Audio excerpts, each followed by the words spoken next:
வணக்கம், welcome to Chitra Murali's kitchen. இன்னைக்கு என்ன பார்க்க போறோம்னா, சக்கரவள்ளி கிழங்கும் ஜவ்வரிசியும் போட்டு ஒரு பாயசம் தான் நம்ம பண்ண போறோம். ஃபர்ஸ்ட் அதுக்கு வந்து ஜவ்வரிசியை வறுத்துட்டு நம்ம வேக வச்சுக்கலாம். நெய் நல்லா ஒரு ஸ்பூன் கொட்டுக்கிறேன். ஜவ்வரிசியை வறுத்துக்கலாம். நல்லா ஒரு 2 டேபிள் ஸ்பூன் போட்டிருக்கேன். இந்த நெய்யில பொரியணும்.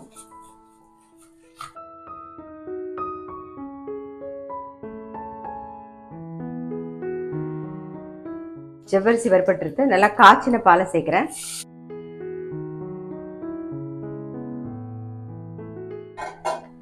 ஜவ்வரிசி நல்லா வேகட்டும்.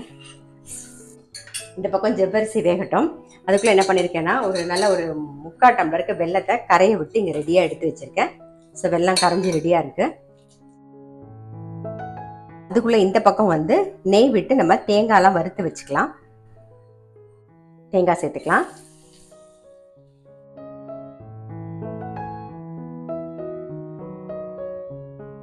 முந்திரி பருப்பையும் சேர்த்துடலாம்.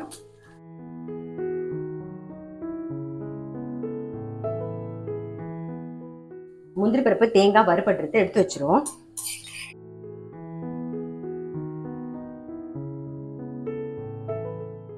சக்கரவள்ளி கிழங்கு வேக வச்சு மசிச்சு வச்சிருக்கேன். நம்ம நெய்ல வதக்கிக்கலாம்.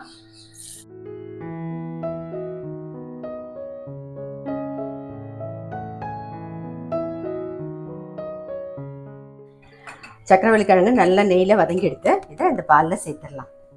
இந்த பக்கம் பார்த்தீங்கன்னா ஜவ்வரிசியும் நல்லா வெந்திருக்கும் பாருங்க.